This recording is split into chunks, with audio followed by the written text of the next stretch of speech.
大家好啊，咁咧就都好耐冇見啦。咁今次咧就講一個而家都係比較盛行嘅一個即係拗撬咯叫做。咁咧就話說之前咧右下角咧阿 Mark Rober 咧就喺 YouTube 度咧做咗一條片，咁就講咧話究竟係laser 即係激光嘅自動駕駛好啲，定好似 Tesla 咁樣就用鏡頭好啲啦。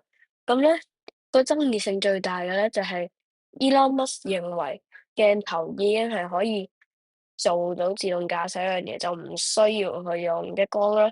咁不過咧，你見到而家呢幅相咧，就係 Tesla 就係因為用佢個鏡頭啊，誒辨識錯咗嗰埲牆咧，認為係一條通嘅路咧，咁就撞咗落去啦。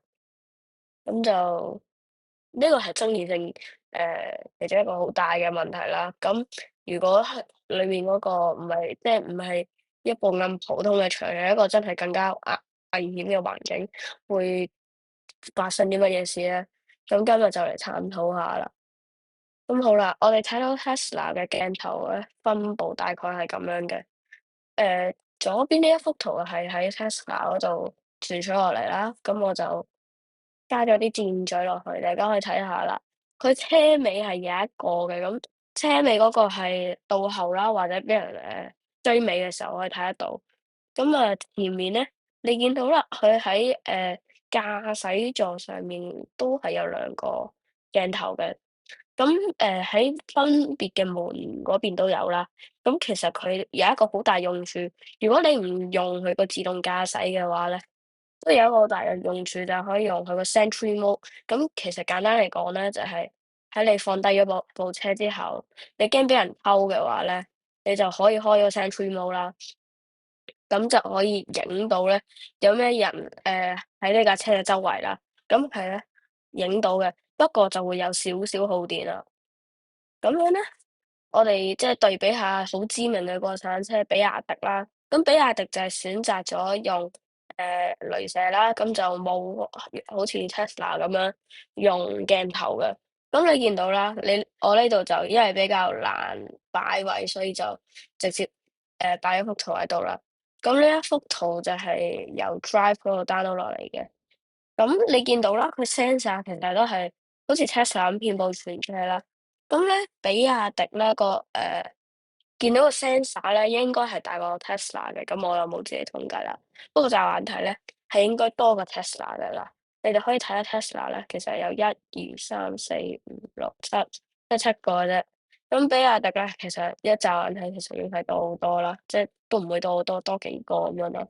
咁同埋佢前面就擺多咗架相同嘅比亞迪，就做一個參考，可以點樣行駛啦。同埋前面見到有少少線嗰個位咧，就架比亞迪會識自己行去嗰度嘅。咁咧，大家要明白咧，呢個鏡頭同埋 laser 係點樣唔同嘅辨認方法啦。咁你見到啦，左邊咧就係我嗰個鏡頭影我個 AirPods Pro 啦。咁你可以見到咧，鏡頭咧佢係好純粹咧，你望落係平面嘅。咁右邊咧就係我用 laser 嘗試用 laser 啦，就用手機嗰個Final Cut Camera 影咗一幅咁嘅相啦。你可以見到咧，佢係有少少標注到咧前後，即係你唔會望落去一個平面咁樣。咁我而家講咗嗰個大致佢係即係點樣運行，係有咩功用啦。咁鏡頭你睇到你淨係其實好普通，睇到個環境嘅啫。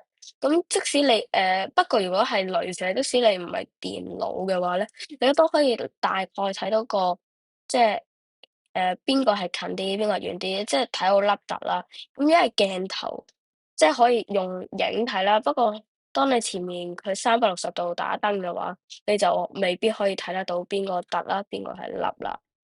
咁就大致上咧都係咁。咁咧你哋可以話